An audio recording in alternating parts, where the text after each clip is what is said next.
عشق دیکھو. کہنے لگا بھائیو میں نے اس لیے نہیں مانگا، میں نے اس لیے مانگا ہے جب کل کو مروں گا میرا جنازہ ہوگا اور آقا کی لنگی کا کفن ہوگا. اب فرشتے پوچھیں گے من ربو کا جواب دے دوں گا ربی اللہ. فرشتے پوچھیں گے ما دینوں کا جواب دے دوں گا دینی الاسلام. فرشتے کہیں گے ما کنت انت تقول فی شان ھذا الرجل. تو اب جواب دینے کی ضرورت نہیں ہے، نبی کے بارے میں کیا پوچھتے ہو؟ کفن دیکھ کر کے پہچان لو. اپنے اندر عشق لاؤ گے بولا، اپنے اندر پیار لاؤ گے بولا، اپنے اندر محبت لاؤ گے. اب سنو، اب یہی سے شروع ہوتا ہوں. میرے نبی پیدائش پڑھ دوں، پیدائش پڑھ دوں، سنو تاکہ صدقہ ہمیں آپ کو سب کو مل جائے. آقا 12 ربیع الاول 20 اپریل سن 571 پیر کے دن صبح صادق کے وقت مکہ شریف میں دنیا پر تشریف لائے.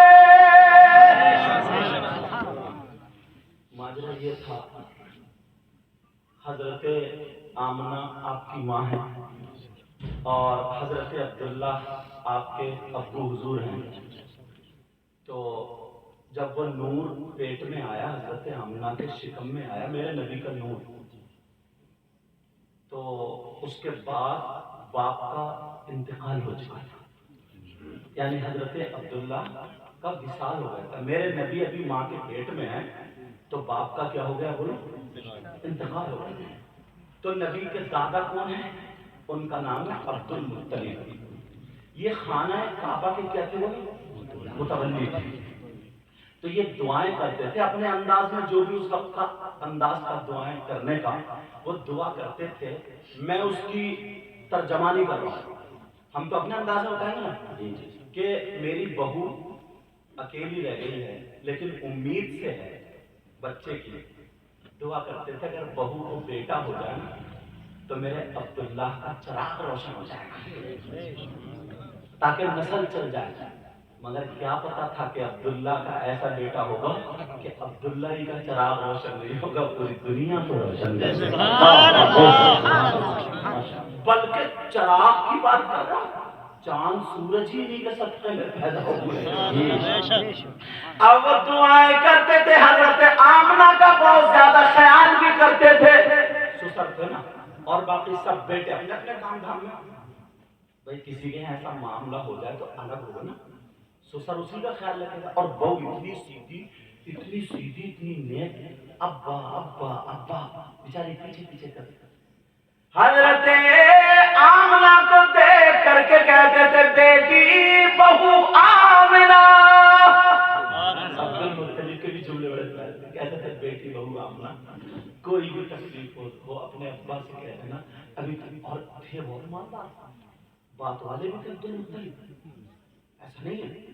اللہ اللہ، مگر حضرت آمنہ کبھی کوئی شکایت نہیں کرتی تھی، کوئی فرمائش نہیں کرتی تھی، کوئی خواہش نہیں کرتی تھی. اللہ اللہ، حضرت آمنہ اپنا وقت گزارتی جا رہی ہے. اب میرے نبی کی پیدائش والی رات آ گئی. اور بھی تاریخ ہے مگر ایک تاریخ یہ بھی آئی ہے جو میں تمہیں سنا رہا ہوں. حضرت آمنہ کے پاس اس وقت اتنے پیسے بھی نہیں تھے کہ تیل منگا لیں اور چراغ میں ڈال لیں. اپنے سسر سے نہیں کہا. آمنہ کے یہاں رات میں اس دن چراغ بھی نہیں جل رہا تھا. کیوں؟ یہ سبب بنایا اللہ تعالیٰ نے، اس لیے اب چراغ کی ضرورت نہیں، اب نور آئے گا. آمنہ خود فرماتے ہیں خرج منی نورا، اس سے نور نکلا. رات میں لیٹی ہیں، صبح صادق کا وقت آتا ہے. حضرت آمنہ فرماتی ہیں ایسا لگتا تھا چاند ستارے میرے آنگن میں جھک گئے. اور جب پیدائش ہوئی فرماتی ہے خرج منی نورا، مجھ سے نور نکلا. میں نے روڈ میں راستے میں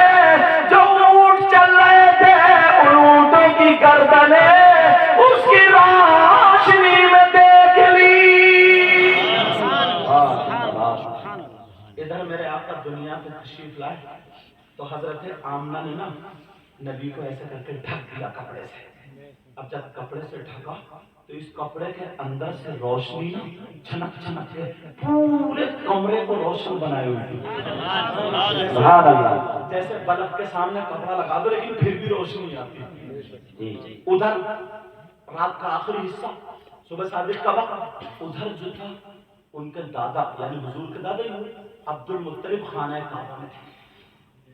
پتا چلا کہ تمہاری بیٹی بہو کے یہاں بیٹا آیا ہے, اور یہ خوشی سے کود گئے کہ میرے عبداللہ کا چراغ روشن ہو گیا. دادا تھے نا دادا, عبداللہ کا چراغ روشن ہو گیا. عبد المطلب دوڑتے ہوئے آئے اور دروازے پہ کھڑے ہو گئے. اب پیار بھرے انداز میں کہہ رہے ہیں بیٹی بہو آمنہ. کہا جی ابا جان. کہا بیٹی میں نے خبر سنی ہے. کہا کیا ہے؟ کہا میں نے سنا میرے بیٹے عبداللہ کی نشانی ہوئی. کہا ابا جان خبر سچی ہے, بیٹا ہوا ہے. کہا بیٹی بہو آمنہ میرا دل بہت بے قرار ہے, میرا بیٹا میرے ہاتھوں میں سے چلا گیا, میں کم سے کم اس کی نشانی تو دیکھ لوں. میری اتنی زندگی اپنا دادا پوتا کو دیکھ رہا. کہا بیٹی بہو اگر اجازت تو میں اندر آ جاؤں. کپڑے سنبھال لیے گئے. میرے نبی کی ماں کہہ رہی ہے بجان آ جائیے. سبحان اللہ. ارے یار خوش ہو, نبی کی پیدائش کا ذکر کر رہا ہوں. آ جائیے. اب جب آئے تو عبد المطلب کبھی ادھر دیکھے, کبھی ادھر, کبھی ادھر, کبھی ادھر, کبھی ادھر.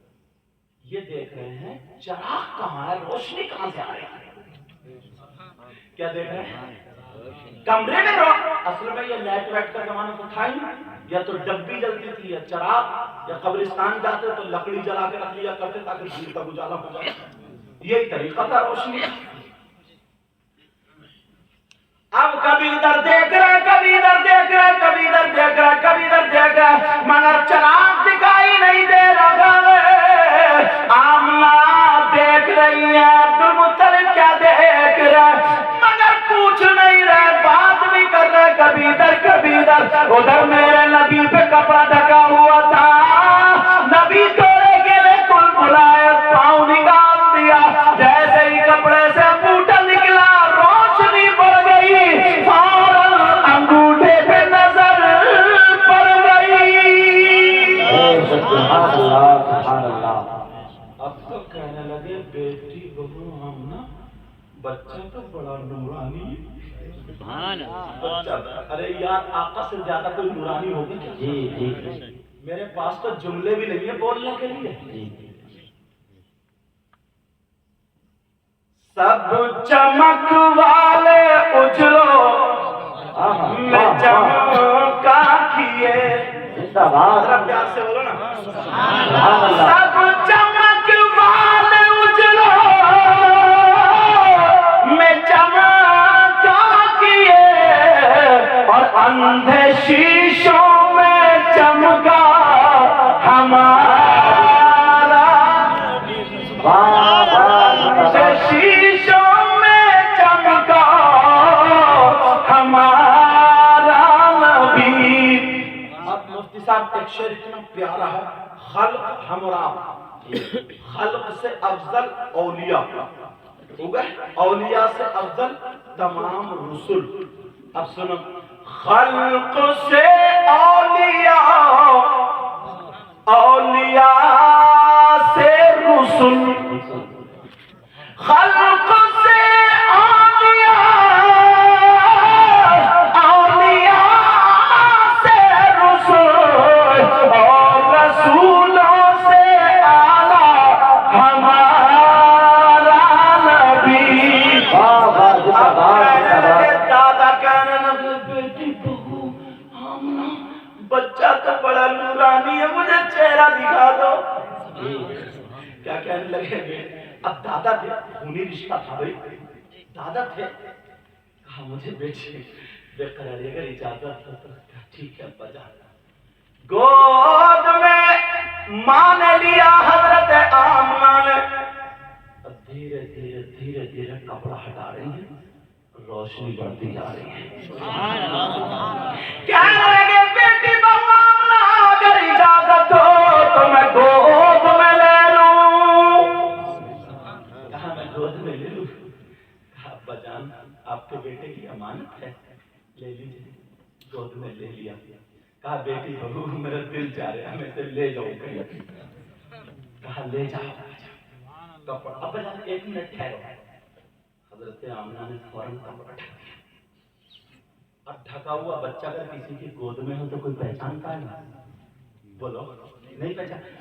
کچھ لوگ ایسے ماں سے پہچان لیں گے کہ فلاں کی بیٹی ہے یا بیوی ہے تو اسی کا بچہ ہوگا، ایسے تو پہچان سکتے ہیں مگر ویسے نہیں پہچان سکتے۔ اب عبد المطلب کی گود میں، دادا کی گود میں پوتا، سارے نبیوں کے سردار لیٹے ہوئے۔ عبد المطلب چلے، کہاں کو چلے؟ دریا پہ نہیں، گھومنے والی جگہ پہ نہیں، سیدھے خانہ کعبہ پہ لے گئے۔ میرے نبی کی پیدائش کے بعد سب سے پہلے میلاد کس نے پڑھا وہ بتا۔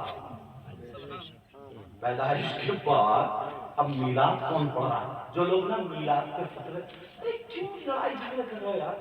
سب کچھ ہمیں نبی کے صدقے میں ملا۔ اگر ہم نبی کا ہی ذکر نہیں کریں گے، نبی کا ہی میلاد نہیں کریں گے تو پھر کس کا کریں گے؟ پھر ہمارے پاس رہ کیا گیا؟ مگر لڑائی جھگڑے میں ختم ہو گیا۔ میرے نبی گود میں عبد المطلب کی، عبد المطلب جا رہے ہیں، جھومتے ہوئے جا رہے ہیں اور میرے آقا پہ کپڑا ڈھکا ہوا ہے۔ جیسے ہی خانہ کعبہ پر پہنچے تو آس پاس کے بت جو تھے وہ تر ترا کر کے گر گئے۔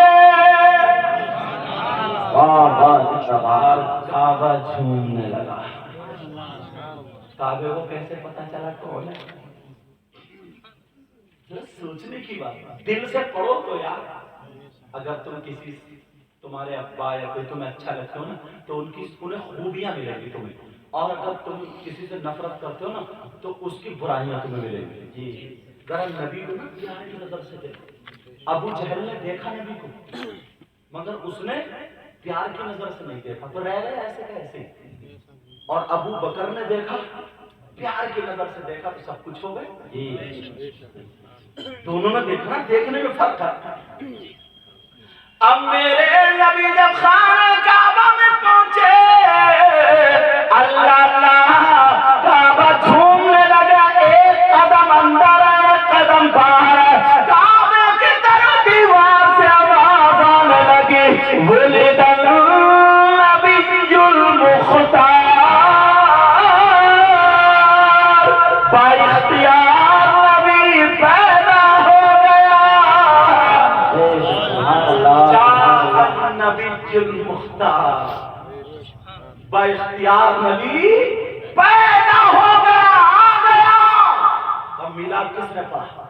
اگر تمہیں میلاد پر فتوے لگانا نا تو سب سے پہلے کعبے پہ فتوا لگاؤ اور سیدھے جہنم میں چلے گا۔ کیا فتووں کا شوق اٹھا ہے؟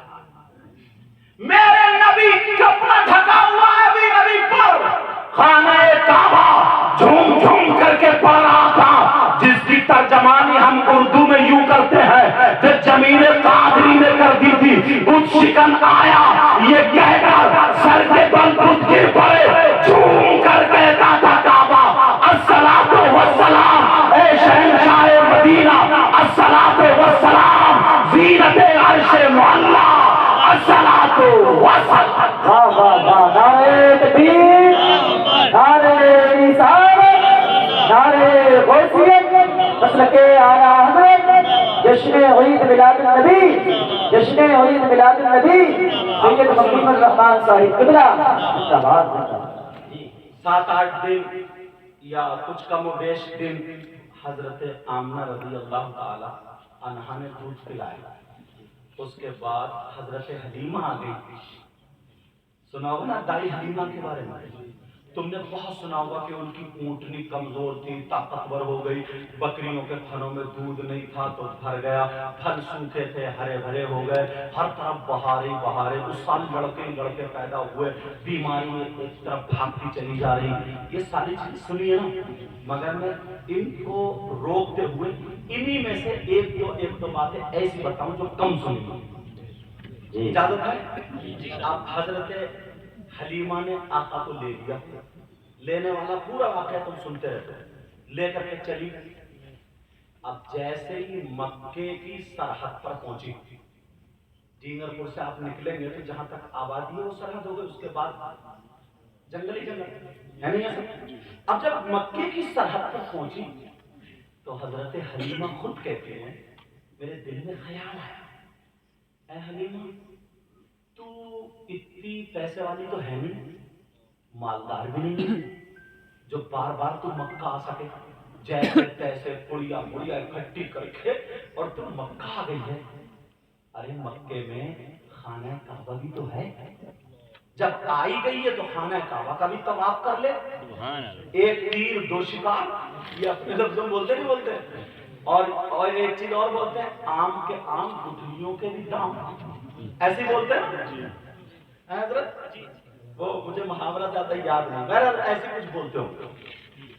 تو کہا جب آئی ہے بچہ بھی لے لیا، اب دودھ پلائے گی تجھے کمائی مل جائے گی، مگر خانہ کعبہ ہے نا، اس میں کعبے کی چوکھٹ کو چوم لینا، حجر اسود لگا ہوا اس کو بوسہ دے لینا، مقام ابراہیم ہے وہاں پر تھوڑی عبادت کر لینا، یہ ساری چیزیں دل میں آئی۔ حضرت حلیمہ فرماتی ہے میں نے رخ موڑ دیا، کدھر کو؟ خانہ کعبہ کی طرف کو، کہتے ہیں یہاں پر بھی میں کپڑا ڈھکے ہوئی تھی نبی پر، اور نبی کی ماں جو بات بتائے گی وہ کتنی سچی ہوگی یار، کتنی سچی ہوگی۔ حضرت حلیمہ فرماتی ہے جب میں گئی خانہ کعبہ میں تو کعبے کو دیکھ کر کے جھومنے لگی، حلیمہ کو کیا پتا تھا آج تمہاری گود میں کعبے کا بھی کعبہ ہے، حلیمہ کو کیا پتا تھا، وہ تو یہ سمجھ کے لے جا رہی تھی چلو اچھے مالداروں کے زیادہ بچے نہیں ملے، یتیم بچہ مل گیا، کچھ نہ کچھ تو ہاتھ آئے گئی، مگر کیا پتا کچھ نہ کچھ نہیں، یہ وہ بچہ ہے سب کچھ اسی کے صدقے میں بنا۔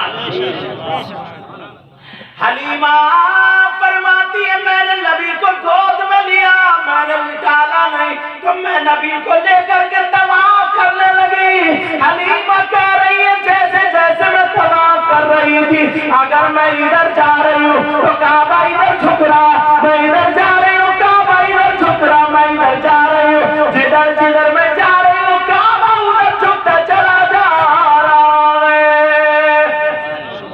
طواف کرنے والے لوگ چکر میں کھوری یہ خاتون کون ہے کہ پوری دنیا کے لوگ جھکتے ہیں تو کعبے کی طرف اور کعبہ اس کی طرف جھک رہا ہے، کوئی نیک خاتون ہے، اچھی خاتون، سب لوگ آئے، خاتون آپ کہاں رہتی ہیں، آپ کا نام کیا ہے، کون سا قبیلہ، بایو ڈاٹا کیا؟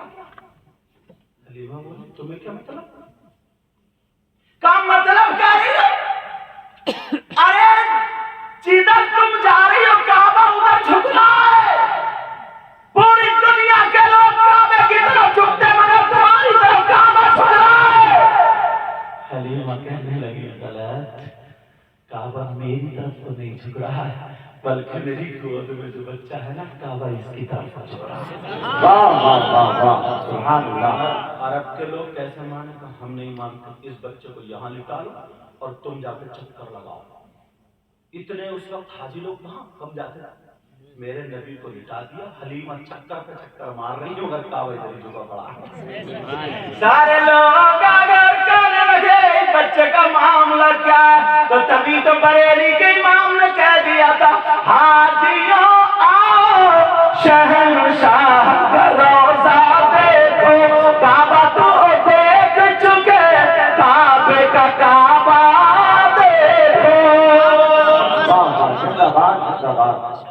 اب بہت اچھے لوگوں نے تلوار کو بوسہ دیا، میرے نبی کو لٹا دیا، رحمت کی فرشتہ ہے، حلیمہ نے اپنے انداز میں جو بھی اس دور کا عبادت کا تھا نا، عبادت کا طریقہ تھا وہ کرنے لگے۔ سلام پھیرنے کے بعد حلیمہ نے سوچا چلو خانہ کعبہ کی چوکھٹ کو چوم لوں۔ یہ بات سننے کی بڑی پیاری ہے کیونکہ ان کی ماں نے خود بتایا۔ اچھا سمجھ میں آ رہی ہے نہیں؟ اگر سمجھ میں آ رہی تو پیچھے والے الحمدللہ پڑھو۔ ماشاءاللہ، اللہ آپ کو جزائے خیر عطا کرے۔ یہ ہے آم کے آم گٹھلیوں کے بھی کام۔ ایک تو مجھے پتا چل گیا کہ آپ لوگ سن رہے ہو، اور دوسرا آپ الحمدللہ کہہ رہے ہو تو نیکیوں میں اضافہ ہو رہا ہے۔ ٹھیک ہے، اب سنو، حلیمہ بولی میں نے عبادت کر لی، اب میں خانہ کعبہ پہ چلی سیدھی جا رہی ہوں، سیدھی، اور جا کر کے میں نے خانہ کعبہ کی چوکھٹ کو بوسا دیا۔ بڑی خوشی محسوس ہوئی۔ وہ غریب انسان نہ اگر کوئی کام کرتا ہے نا، اس کو تھوڑا سا بھی اچھا کام مل جاتا ہے تو اس کا دل اتنا خوش ہوتا ہے۔ غریب آدمی جوڑ کر عمرے کو یا حج کو چلا جائے تو ٹھکانا رہتا ہے اس کی خوشی کا۔ بولو ہے کہ نہیں ہے؟ مالدار ہو گیا وہ تو ہر سال 2-3 مرتبہ بھی جا سکتا عمرے کو، اتنی اہمیت اس کے نزدیک نہیں رہتی ہے۔ حالانکہ بعض مالدار بھی دل والے ہیں، ایسی بات نہیں ہے، مگر یہ بات بھی ماننی پڑے گی آپ کو کہ غریب کے پاس زیادہ قدر ہوتی ہے۔